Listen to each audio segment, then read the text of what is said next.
The sales pitch was simple. It was elegant. Google offered a powerful suite of tools that promised to democratize video creation. With YouTube Create and the advanced generative AI of Google VO3, anyone could become a filmmaker. You did not need a studio, a camera crew, or even a musical instrument. All you needed was an idea. Creators could type a few words, a simple prompt describing a scene, a mood, or a story. The AI would then spring to life, generating stunning visuals, composing original musical scores, and even writing lyrics to accompany the melody. It was a complete end-to-end production studio housed entirely within Google's digital walls, a closed loop of creativity. This integrated ecosystem was marketed as a safe harbor for creators. The promise was not just about ease of use, it was about peace of mind. By using only Google's tools, you were guaranteed to be operating within the lines. The assets generated, the video clips, the background music, the synthesized voices, were all born from Google's own models. This meant they were inherently original and, crucially, free from the entanglements of third-party copyright claims. It was a powerful assurance. Creators could invest their time and energy, confident that the final product would be theirs to share, monetize, and build a community around without fear of sudden, inexplicable takedowns. Imagine the workflow. A creator logs into their YouTube account, opens the YouTube Create interface, and starts to build. They use VO3 to generate a series of clips depicting a cyberpunk city in a gentle rainstorm. Then, they use another integrated tool to compose a lo-fi synth track with a melancholic feel. They might even add AI-generated lyrics about finding beauty in a futuristic world. Every single pixel and every single sound wave is synthesized on the spot, created from scratch by Google's technology, based on the creator's original prompts. The result is a unique video, a piece of art that did not exist moments before. This process represents the ultimate expression of a vertically integrated creative platform. From the spark of an idea to the final upload, the creator never has to leave Google's environment. There is no need to source stock footage from external libraries, license music from third-party artists, or worry about the complex legalities of fair use. The system was designed to handle all of that. By providing the raw materials and the factory, Google positioned itself as a partner in creation, promising a frictionless path from imagination to publication. This promise is the foundation of the trust that thousands of creators have placed in these new and exciting tools. To be absolutely clear, the videos at the heart of this issue are born and raised within Google's walled garden. There is no point in the creative process where outside material is introduced. Creators are not uploading their favorite pop songs or splicing in clips from Hollywood movies. They are not sampling audio from other YouTube videos or using protected logos. Every single element is generated internally. The process begins with the creator's own words, a descriptive prompt, a line of dialogue, or a lyrical concept. This is the only input from the outside world, and an idea itself cannot be copyrighted. The tools, YouTube Create and Google VO3, then take these prompts and build the content from the ground up.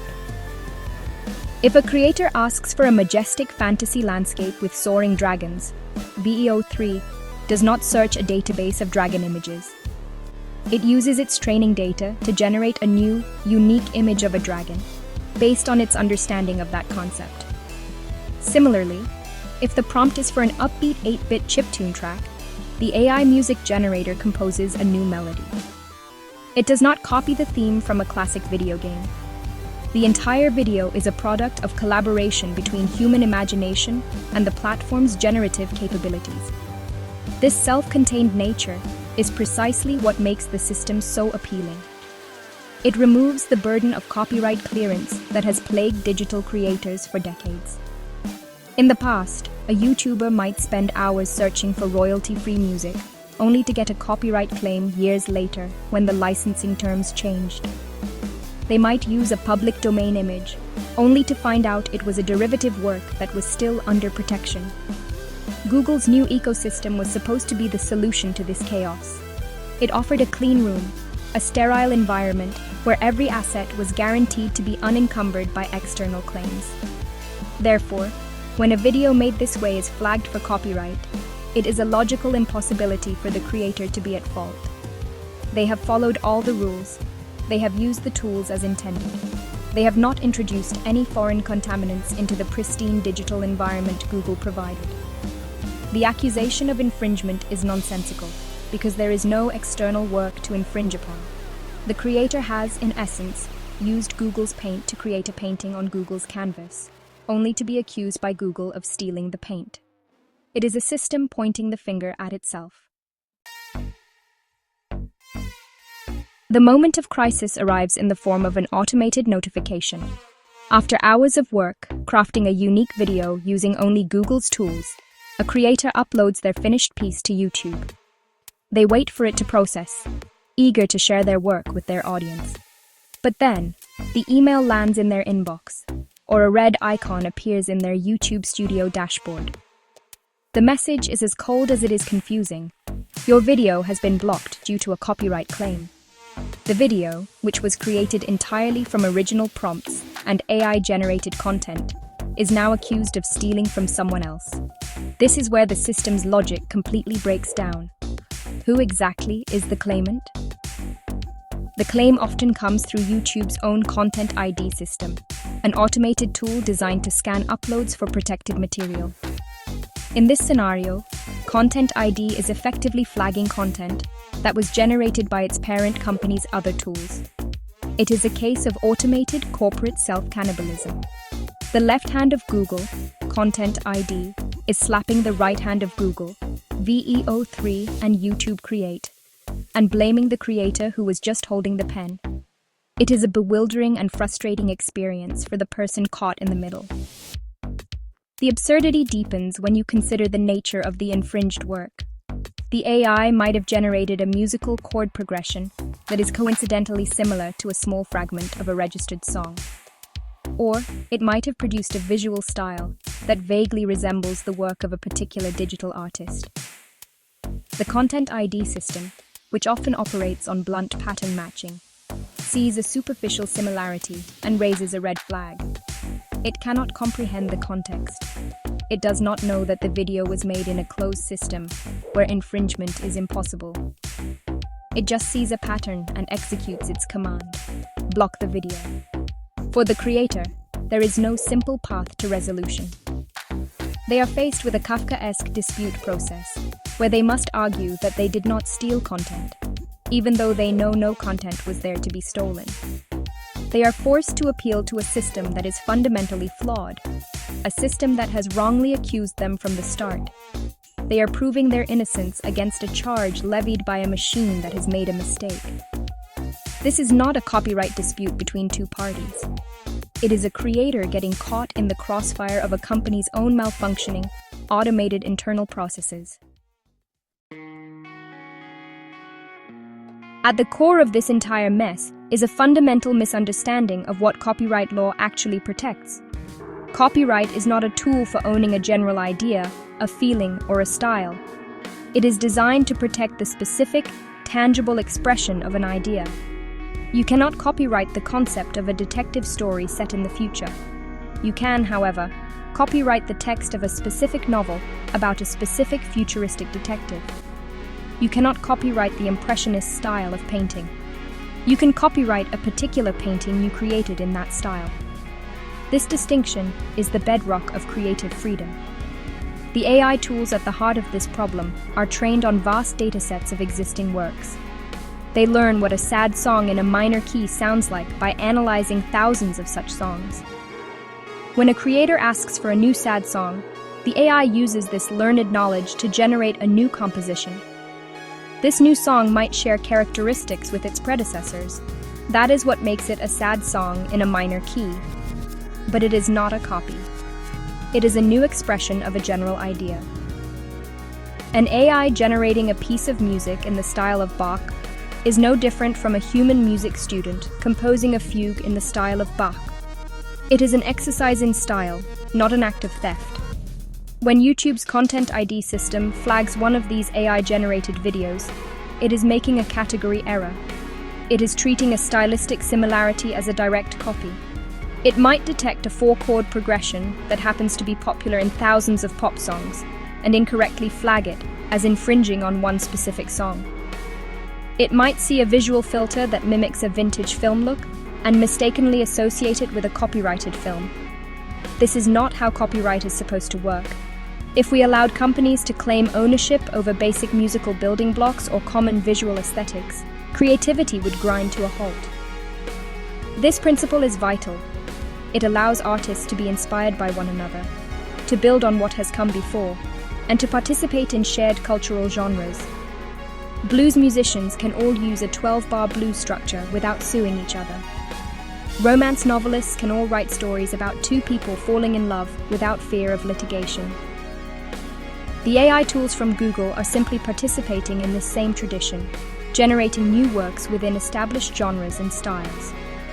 The false copyright block suggests that Google's own enforcement technology fails to grasp this crucial legal and artistic distinction, penalizing originality as if it were plagiarism. When a video created exclusively within Google's ecosystem gets hit with a copyright block, there is only one logical conclusion: the technology has failed. This is not a creator error. It is not an abuse of the system. It is a bug, a glitch, a fundamental flaw in the way Google's platforms are communicating with each other. The creator did exactly what they were encouraged to do. They stayed within the lines, used the approved tools, and relied on the platform's guarantee of safety. The fault, therefore, lies squarely with the architecture of the system itself. The problem likely stems from the interaction between two powerful but imperfect automated systems. On one side, you have the generative AI of VEO3 and YouTube Create. These tools are designed to produce novel content, but their output can sometimes bear a coincidental resemblance to existing works. An AI might generate a melody that inadvertently shares a few notes with a copyrighted song. This is not plagiarism, it is a statistical accident, an echo in the machine. Given the sheer volume of music and video in the world, such accidental similarities are not just possible, but statistically inevitable. On the other side, you have the Content ID system. This is a pattern-matching dragnet, designed to scan billions of hours of video for potential infringements. It is a blunt instrument. It does not understand intent, context, or originality. It simply compares audio-visual data against a massive database of registered content. When it finds a match, however tenuous or coincidental, it triggers a claim. The system lacks the nuance to distinguish between a deliberate copy and an accidental AI-generated similarity. It cannot tell that the infringing content was, in fact, created by its own corporate sibling. This points to a critical failure of integration. Google has launched a powerful content creation engine without ensuring its enforcement engine could understand it. It's like building a new kind of car, but forgetting to tell the traffic cameras what it looks like, resulting in endless erroneous tickets. The creators are the ones getting the tickets. They are being penalized for a problem that is entirely internal to Google. The system is designed in a way that allows it to generate content that another part of the very same system will then identify as a violation. It is a self-contradictory loop, and it is the creators who are paying the price. This problem of false copyright claims does not exist in a vacuum. It is happening on a platform that has shown increasing signs of strain and instability. In early 2026, creators across YouTube have reported a variety of technical issues.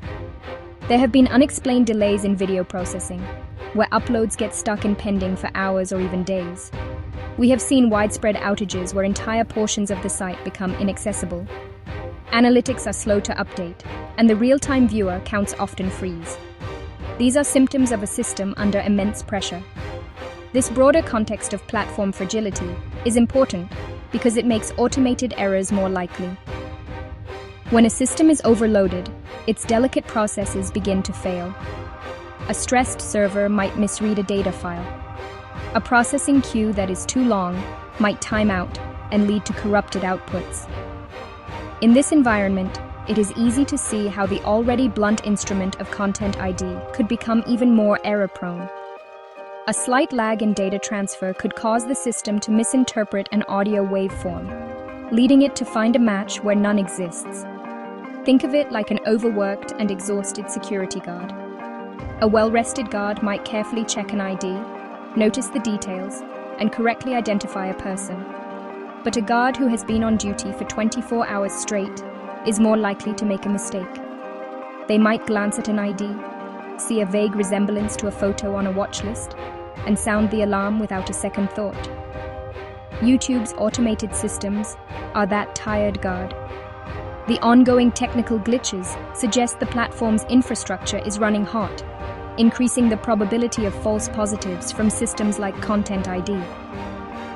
This makes the situation for creators even more precarious. Not only are they dealing with a fundamentally flawed copyright logic, but they are also subject to the whims of an unstable platform.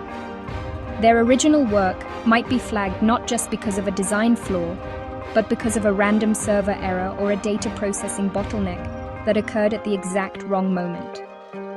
This adds a layer of randomness and unpredictability to the problem.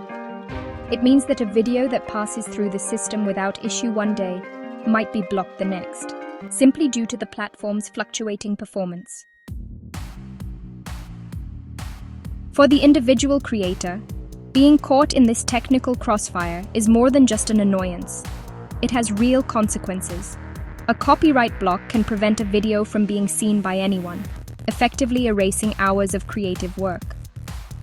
If the creator is part of the YouTube Partner Program, a copyright claim can demonetize their video, cutting off a potential source of income. Even worse, accumulating copyright strikes, even false ones, can put their entire channel at risk of termination. They are being punished for a system failure that is entirely outside of their control. What is particularly unjust is the position this puts the creator in when they try to report the problem.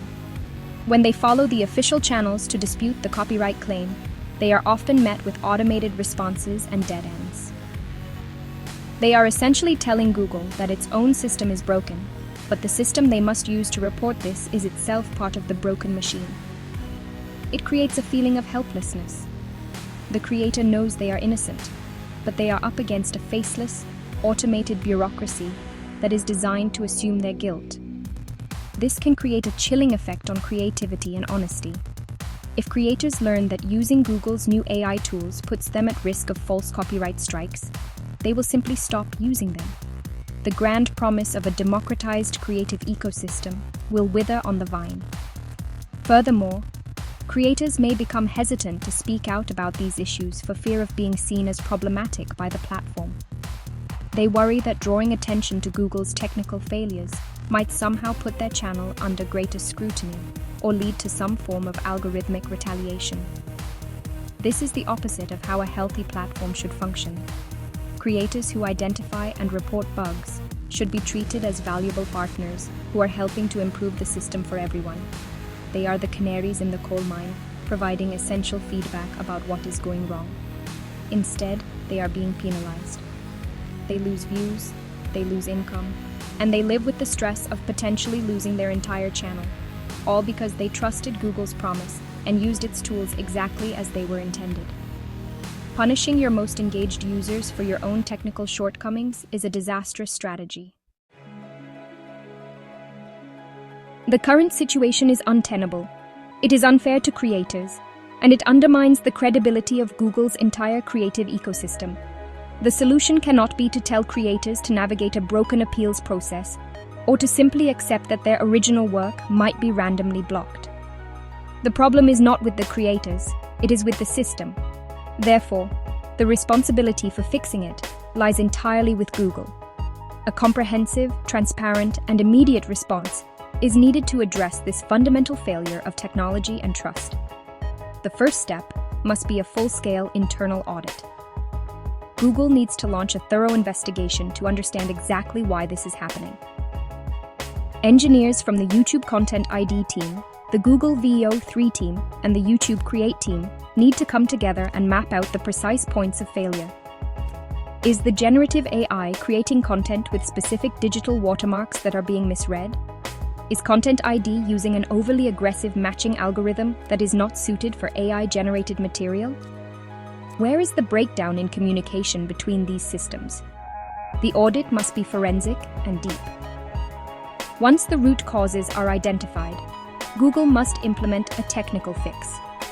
This is not about tweaking a single parameter. It may require a fundamental re-architecture of how these systems interact. Perhaps content generated within the Google ecosystem needs to be digitally signed or watermarked in a way that Content ID can instantly recognize as safe and internally generated. This would create a safe passage for such videos, exempting them from the aggressive scanning that is intended for third-party uploads. The system must be taught to recognize its own creations. Finally, there must be a process of restorative justice for the creators who have been affected. This means more than just unblocking the videos that were wrongly flagged. Google should conduct a retroactive search for all videos made with VO3 and YouTube Create that have been hit with these false claims. These videos should be restored, and any copyright strikes associated with them should be immediately and permanently removed from the creator's records. A public acknowledgement of the error and a clear explanation of the steps being taken to fix it would also go a long way toward rebuilding the trust that has been broken. The promise of AI-powered creation is a world where technology serves as a liberating force, breaking down barriers and empowering individual storytellers. Google, with its vast resources and integrated platforms, is uniquely positioned to lead this revolution. It offered creators a compelling vision, a seamless, safe, and powerful ecosystem where imagination was the only limit. With tools like YouTube, Create, and VEO3, the company invited creators to build the future of video on its foundation, with the assurance that the platform would support them. The emergence of false copyright blocks on content created entirely within this system represents a betrayal of that promise. It turns a supposed safe harbor into a minefield. It punishes creators for following the rules and erodes the essential trust between the platform and its user base. When a system is so broken that it attacks its own output, it signals a deep architectural flaw that cannot be ignored. This is not a minor bug. It is a fundamental contradiction at the heart of Google's creator strategy. It tells creators that even when they do everything right, they can still be treated as if they are in the wrong. The solution is not to place more burdens on creators. They should not have to become experts in copyright law or learn how to fight a flawed automated system just to use the tools Google provides. The responsibility is Google's alone. The company must act decisively to fix this internal failure. It must audit its systems, implement a robust technical solution that prevents the platform from flagging its own generated content, and make amends with the creators who have been unfairly harmed. The goal is simple. A video made entirely inside Google's house should never be accused of trespassing. Ultimately, this is a test of Google's commitment to the creator economy.